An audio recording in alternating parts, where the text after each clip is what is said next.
نحمده ونصلی علی رسولہ الکریم اما بعد فاعوذ باللہ من الشیطان الرجیم بسم اللہ الرحمن الرحیم۔ السلام علیکم۔ پیر کامل چینل ایک اور نئی خاص ویڈیو کے ساتھ آپ کی خدمت میں حاضر ہے۔ آج جو وظیفہ لے کر ہم آپ کی خدمت میں آئے ہیں وہ پیر کے دن کے حوالے سے ہے۔ آخری عشرہ کے پیر میں آپ نے کون سا ایسا عمل ہے جو آپ کریں گے تو انشاءاللہ تعالی اس سے آسمان کے دروازے کھل جائیں گے اور اللہ پاک آپ کی ہر حاجت پوری فرمائیں گے۔ اس کے حوالے سے یہ بھی فرمایا گیا ہے کہ بزرگان دین نے اس دن میں یہ وظیفہ کر کے اللہ کے حکم سے ہزاروں حاجات اپنی اللہ سے منوائی ہیں۔ تو انشاءاللہ آپ بھی جب یہ عمل کریں گے تو اللہ پاک آپ کی بے شمار حاجات کو پورا فرمائیں گے۔ جیسے کہ پیر کے دن کی فضیلت کیا ہے اور اس کے دن کے اہم واقعات میں آپ سے ذکر کروں گی تاکہ آپ کو اس کی فضیلت، اس کی اہمیت کے بارے میں جو ہے وہ پتہ چلے۔ اور انشاءاللہ تعالی جو وظیفہ جہاں سے سٹارٹ ہوتا ہے وہ میں ڈسکرپشن میں آپ سے اس کا ٹائم ذکر کر دوں گی۔ جو لوگ ڈائریکٹ وظیفہ دیکھنا چاہتے ہیں تو وہ لوگ ڈائریکٹ وظیفہ کی طرف چلے جائیں، اس پر کلک کریں گے تو انشاءاللہ وہ وظیفہ کی طرف پہنچ جائیں گے۔ اور جو لوگ اس کی فضیلت، اس کی اہمیت اور اس میں رونما ہونے والے اہم واقعات کو سننا چاہتے ہیں تو ان کو چاہیے کہ ویڈیو کو شروع سے لے کر اینڈ تک ضرور دیکھیں۔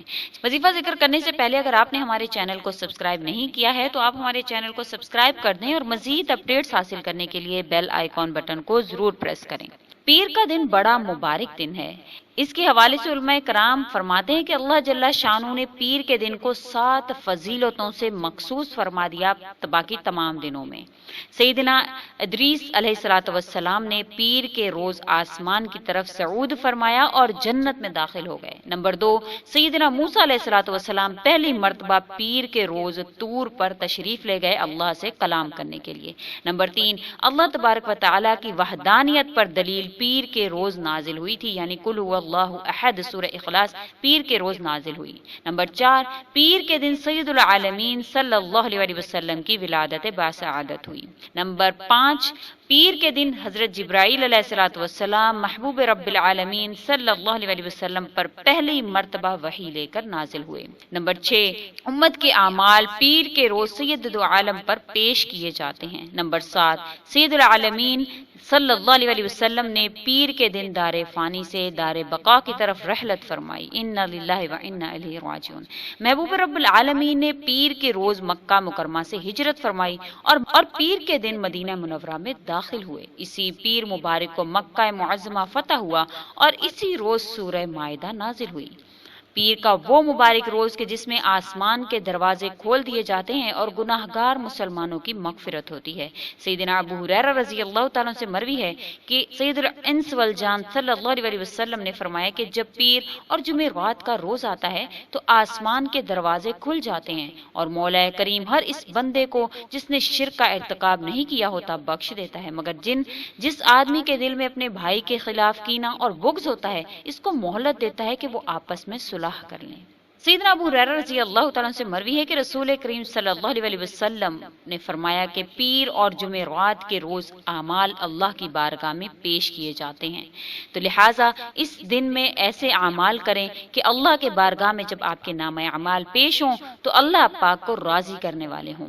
حضور اقدس صلی اللہ علیہ وسلم نے فرمایا کہ اس روز میں زیادہ سے زیادہ جو انسان استغفار کرتا ہے تو قیامت کے دن ایک صدا کرنے والا اس کو پکار کر کہے گا کہ فلاں بن فلاں کہاں ہے، وہ حاضر بارگاہ الہی ہو اور بارگاہ عزتی سے اپنے ثواب کا حصہ حاصل کرے۔ جب وہ شخص حاضر ہوگا تو اس کو 1000 بہشتی جوڑے دیے جائیں گے اور اس کے سر پر بزرگی کا تاج رکھا جائے گا، پھر اس سے کہا جائے گا کہ بہشت میں داخل ہو جا، تو 1,00,000 فرشتے اس کا استقبال کریں گے اور ہر فرشتہ کے ہاتھ میں تحفہ ہوگا اور یہ فرشتے اس کے پیچھے چلیں گے یہاں تک کہ وہ 1000 نورانی محلات میں داخل کر دیا جائے گا۔ یہ روایت آپ سے اس لیے ذکر کی ہے کہ اس دن میں زیادہ سے زیادہ استغفار کا بھی اہتمام کریں۔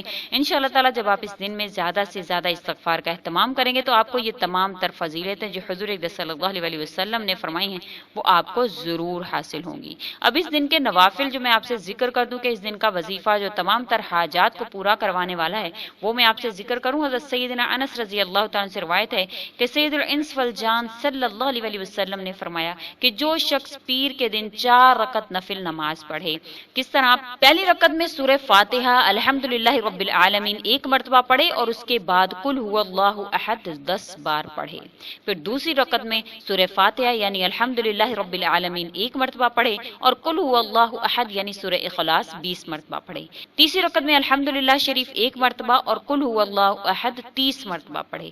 چوتھی رکعت میں الحمدللہ 1 مرتبہ اور قل هو اللہ احد 40 مرتبہ پڑھے۔ پھر تشہد پڑھ کر سلام پھیر دے اور 75 مرتبہ سرور دو جہان صلی اللہ علیہ وسلم پر درود اور سلام بھیجے۔ پھر بارگاہ خداوندی میں اپنی حاجت طلب کرے تو اللہ تبارک و تعالی اپنے کرم سے اس کی ہر وہ حاجت پوری فرمائیں گے جس کا وہ اللہ سے مطالبہ کرے گا۔ اس نماز کا نام، اس پیر کے دن جو نماز پڑھی جائے گی، اس نماز کو نماز حاجت کا بھی نام دیا گیا ہے۔ اس کے حوالہ سے فرمایا گیا ہے کہ جو شخص اس عمل کو کرتا ہے تو انشاءاللہ تعالی اللہ پاک اس کو جنتیوں کی فہرست میں لکھ دیتے ہیں، اگرچہ کہ وہ دوزخ کے قابل ہی کیوں نہ ہو۔ اس کے سب ظاہری گناہ معاف کر دیے جاتے ہیں اور اس کو ہر آیت کے بدلے اللہ پاک حج اور عمرہ کا ثواب لکھ دیتے ہیں۔ اگر وہ اس پیر سے لے کر دوسرے پیر کے درمیان مر گیا تو شہیدوں میں اللہ پاک اس کو داخل کر دیتے ہیں۔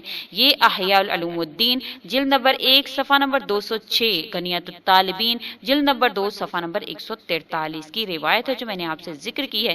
تو کوشش کریں کہ پیر کے دن ان نوافل کو ضرور ادا کر لیں۔ انشاءاللہ تعالی آخری عشرہ میں اس کو ادا کرنے والے کی اللہ پاک 80,000 تک حاجات پوری فرمائیں گے، کیونکہ یہ بزرگان دین کا آزمودہ عمل ہے اور یہ حدیث میں بھی منقول ہے، تو اس کی اہمیت کو، اس کی فضیلت کو اور بھی بڑھا دیتا ہے جب اس کو حدیث میں حضور اقدس صلی اللہ علیہ وسلم سے منقول کیا گیا ہے۔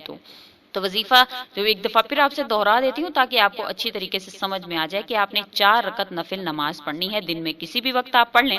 پہلی رکعت میں آپ نے سورہ فاتحہ 1 مرتبہ پڑھنی ہے اور 10 مرتبہ آپ نے سورہ اخلاص پڑھنی ہے، یعنی قل هو اللہ احد۔ دوسری رکعت میں آپ نے سورہ فاتحہ 1 مرتبہ اور سورہ اخلاص 20 مرتبہ۔ تیسری رکعت میں سورہ فاتحہ 1 مرتبہ اور 30 مرتبہ سورہ اخلاص۔ چوتھی رکعت میں الحمدللہ یعنی سورہ فاتحہ 1 مرتبہ اور 40 مرتبہ سورہ اخلاص۔ پھر آپ نے تشہد پڑھ لینا ہے، اس کے بعد آپ نے سلام پھیر دینا ہے، پھر 75 مرتبہ آپ نے درود ابراہیمی پڑھ لینا ہے، پھر اس کے بعد اپنی حاجت اللہ سے دعا کے ذریعے آپ نے طلب کرنی ہے۔ انشاءاللہ تعالی جیسے کہ اس دن میں نامہ اعمال بھی اللہ کی بارگاہ میں پیش ہوتے ہیں، تو انشاءاللہ تعالی جب شام میں نامہ اعمال اللہ کی بارگاہ میں پیش ہوں گے تو آپ کی وہ حاجت بھی اللہ پاک ضرور سنیں گے اور آپ کی حاجت بھی اللہ کی بارگاہ میں ضرور پیش کی جائے گی کہ فلاں بن فلاں نے یہ حاجت جو ہے وہ اپنے لیے مانگی ہے، تو اللہ پاک اس پر ضرور نظر فرمائیں گے اور آپ کی حاجت کو ضرور ضرور قبول فرمائیں گے۔ ہماری ہمیشہ کوشش ہوتی ہے آپ کی خدمت میں ایسے اعمال لے کر آئیں جو کہ قرآن اور حدیث سے ثابت شدہ ہوں۔ الحمدللہ ہم اس میں کامیاب رہے ہیں، ہمیشہ آپ کی خدمت میں ایسے ہی اعمال لاتے ہیں جو کہ قرآن اور حدیث مبارکہ سے ثابت شدہ ہوں۔ یہ بھی عمل جو میں نے آپ سے ذکر کیا ہے انس رضی اللہ تعالیٰ سے مروی ہے اور حضور اقدس صلی اللہ علیہ وسلم کا بتایا ہوا عمل ہے، تو اس کو ضرور کریں انشاءاللہ تعالی۔ اس کے کرنے والے کے لیے اللہ پاک آسمان کے دروازے کھولیں گے اور اللہ پاک اس انسان کی بخشش کر دیں گے جو اس دن میں یہ مبارک عمل کرتا ہے۔ اس کے حوالے سے 7 فضیلتیں بھی اس دن کو حاصل ہیں، اس دن کی فضیلتیں بھی میں نے آپ سے ذکر کی ہیں۔ یہ دن بہت ہی مبارک دن ہے، بہت ہی بڑا دن ہے، تمام دنوں سے زیادہ بڑا دن ہے، اور اس دن میں اگر آپ اپنے کسی اچھے کام کا آغاز بھی کریں گے تو اس میں بھی حضور اقدس صلی اللہ علیہ وسلم نے فرمایا کہ برکت ہوگی، کیونکہ یہ برکت کا دن ہے۔ کیونکہ حضور اقدس صلی اللہ علیہ وسلم کی ایک حدیث ہے کہ یہ سفر اور تجارت کا دن ہے۔ صحابہ کرام رضوان اللہ علیہ مجمعین نے فرمایا یا رسول اللہ کس طرح؟